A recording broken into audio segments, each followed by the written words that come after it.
Dans cette vidéo, nous allons voir la technique d'installation et de branchement en dialyse péritonéale automatisée.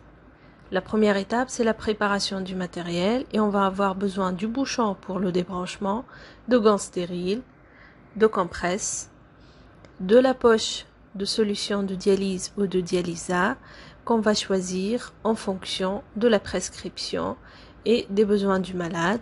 Ce sont des poches ici qu'on va utiliser de 5 litres et donc la concentration elle est variable, soit isotonique, soit médium, soit un liquide hypertonique, donc on va le choisir en fonction des besoins.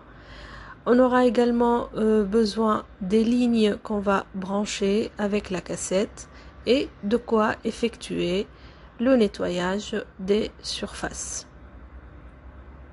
Donc voici le matériel qu'on va utiliser et on va commencer par la première étape qui est primordiale, c'est la préparation et l'hygiène de la salle et du matériel. Donc il faut commencer par un lavage hygiénique des mains.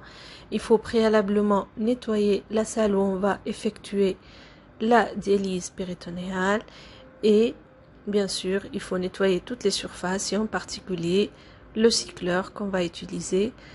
C'est primordial afin d'éviter la survenue de complications infectieuses et en particulier la péritonite. Après, on va mettre en route notre séance de dialyse. On va commencer l'installation et on va mettre en marche le cycleur. Donc on va avoir cet écran s'afficher. On va appuyer sur le bouton vert pour valider et utiliser le bouton rouge pour arrêter le processus. Donc on va appuyer sur vert pour démarrer. On choisit un mode standard et non pas un mode petit volume. Et la première étape, il va nous demander d'installer les lignes. Donc, on va effectuer de nouveau un lavage des mains avant l'installation des lignes.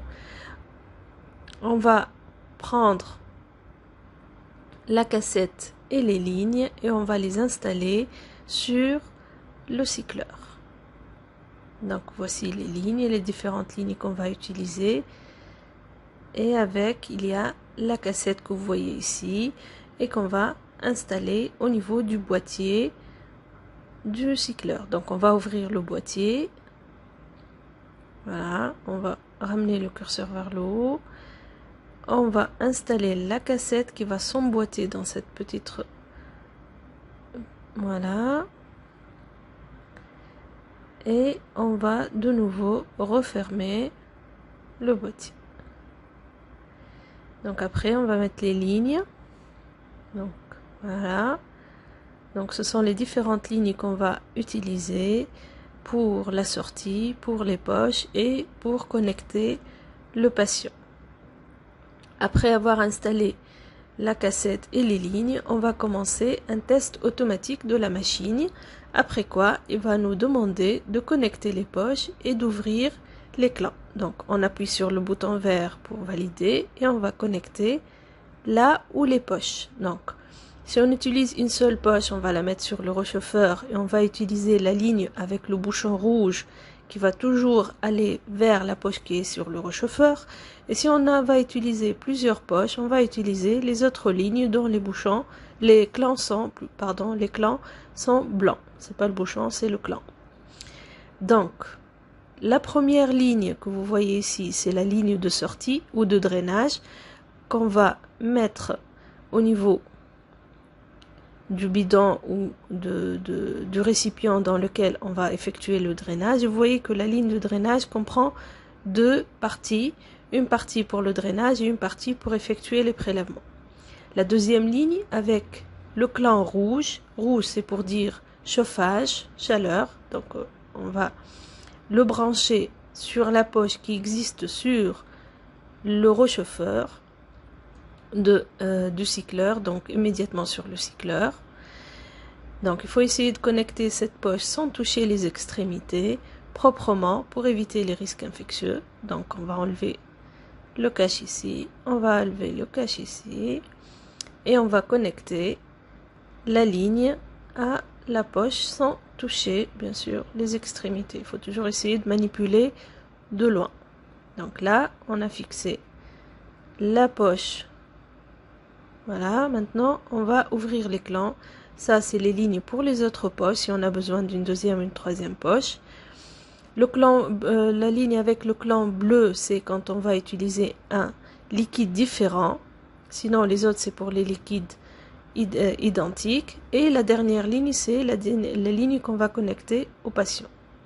Après, on va ouvrir le clan de la poche de dialysa et on va amorcer les lignes. L'amorçage des lignes, c'est la purge des lignes. Donc, toutes les lignes vont être remplies par le dialysa. Ce que vous voyez en vert ici, c'est le clan de la poche de dialysa. Et pour commencer l'amorçage, il faut le casser. Donc, pour ouvrir cette poche et pour que le liquide puisse sortir. Donc ici, on va effectuer l'amorçage qui va prendre quelques minutes.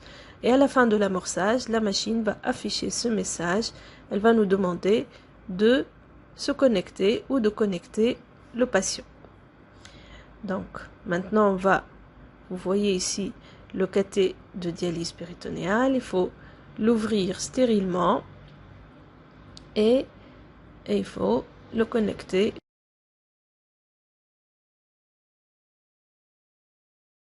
Vous voyez ici le bouton, l'extrémité en blanc qui va tourner, c'est le clan. Ici, c'est le bouchon. C'est parti qu'on va connecter. Donc, on va prendre la ligne du patient et on va la connecter toujours sans toucher, hein, de loin. Voilà, donc on va connecter le patient, le cathé du patient à la ligne. Voilà. Donc, notre patient est connecté. Il ne faut pas oublier d'ouvrir le clan du cathé, du côté du cathé. Donc, c'est le bout en blanc qui tourne dans un sens ou dans l'autre. Là, ici, on ouvre le clan. Voilà. Et maintenant, on va au niveau du cycleur et on va valider donc par le bouton vert. Donc, il va vérifier le drainage initial. On valide et il va nous demander s'il va effectuer un drainage initial. Oui, on valide. Et maintenant, la séance de dialyse a commencé. Donc, la première étape, c'est le drainage initial. C'est-à-dire que la machine va vider le contenu du ventre de l'enfant, surtout dans le cas où on a une stase de jour. Après, elle va commencer le premier cycle, donc l'injection, la première injection. Le volume qu'on a prescrit va être injecté en intra-abdominal. Et après, on va passer à la stase qui va durer aussi selon le programme qu'on a prescrit. Et enfin, il va y avoir le drainage et les différents cycles vont être effectués de cette façon. Alors ici, je vous rappelle les différentes étapes de branchement de la DPA. Donc, on va commencer par une aération et un nettoyage de la salle et des surfaces et surtout du cycleur. Un lavage hygiénique des mains, une préparation du matériel, la mise en marche du cycleur, l'installation des lignes et de la cassette, l'installation de la ou des poches de dialysa, l'ouverture des clans, l'amorçage des lignes qui va s'effectuer automatiquement par la machine, la connexion du patient au cycleur et on va appuyer bien sûr sur le bouton vert pour commencer la séance et le programme sera exécuté automatiquement.